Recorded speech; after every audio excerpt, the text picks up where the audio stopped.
ఏ మాయ చేసావే సినిమాతో సమంత తెలుగు ఫిల్మ్ ఇండస్ట్రీకి పరిచయమైంది. ఆ తర్వాత పవన్ కళ్యాణ్, మహేష్ బాబు, ఎన్టీఆర్, రామ్ చరణ్, అల్లు అర్జున్ వంటి హీరోల సరసన నటించి తనకంటూ ప్రత్యేక గుర్తింపు సంపాదించుకుంది. ఇక ప్రస్తుతం తెలుగులో సినిమాలు తగ్గించింది సామ్.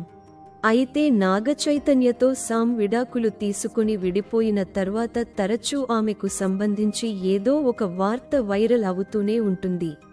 ఇక నాగచైతన్య శోభితను రెండో పెళ్లి చేసుకున్న తర్వాత సమంత కూడా రెండో పెళ్లి చేసుకుంటుందనే వార్త టాక్ ఆఫ్ ది టౌన్గా మారింది. ప్రస్తుతం తెలుగులో సినిమాలు తగ్గించిన ఈ భామ హిందీలో, హాలీవుడ్లో పలు సినిమాల్లో, వెబ్ సిరీస్లలో నటిస్తూ బిజీగా గడుపుతోంది. కానీ గత కొంతకాలంగా సమంత బాలీవుడ్ డైరెక్టర్ రాజ్ నిడిమోర్తో డేటింగ్లో ఉన్నారని గుసగుసలు వినిపిస్తున్నాయి. కొద్ది రోజుల క్రితం సామ్, రాజ్ కలిసి పికిల్ బాల్ టోర్నమెంట్లో కనిపించారు. ఆ కార్యక్రమంలో ఒకరి చేయి ఒకరు పట్టుకుని ఉండడం ఫుల్ హాట్ టాపిక్ అయింది. అలాగే సమంత ఇండస్ట్రీలోకి వచ్చే 15 సంవత్సరాలు పూర్తి చేసుకున్న తరుణంలో పార్టీ ఇచ్చారు. ఆ వేడుకల్లో సైతం రాజ్ కనిపించారు. దాంతో వారిద్దరూ త్వరలోనే పెళ్లి కూడా చేసుకోబోతున్నారని జోరుగా ప్రచారం జరుగుతోంది.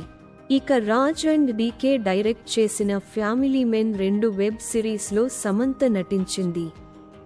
ఆ సినిమాలో ఆమె చేసిన బోల్డ్ పాత్ర కారణంగానే నాగ చైతన్యకు, ఆమెకు మనస్పర్ధలు వచ్చాయని అంతా అనుకున్నారు.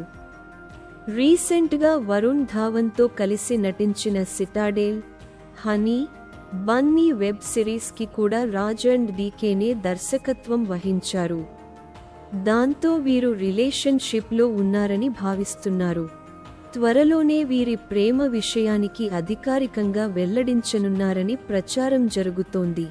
రాజ్ నిడిమోర్తో బాలీవుడ్లో డైరెక్టర్గా గుర్తింపు తెచ్చుకున్నప్పటికీ ఆయన స్వస్థలం ఏపీలోని తిరుపతి.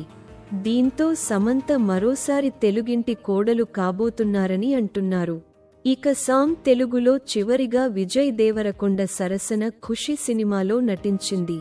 ఆ తర్వాత సిటాడెల్, హనీ బన్నీ అనే యాక్షన్ వెబ్ సిరీస్లో నటించింది. సమంత ప్రస్తుతం రక్త బ్రహ్మాండ్ వెబ్ సిరీస్లో నటిస్తున్నారు. పలు చిత్రాల్లో నటిస్తూనే నిర్మాతగా మారిన సామ్ ట్రలాలా పేరుతో ప్రొడక్షన్ హౌజ్ను ప్రారంభించింది. ఈ బ్యానర్పై తెరకెక్కించిన తొలి చిత్రం శుభం ఇప్పటికే చిత్రీకరణ పూర్తి చేసుకుంది. త్వరలో విడుదలకు కూడా రిలీజ్ అయింది ఈ మూవీ.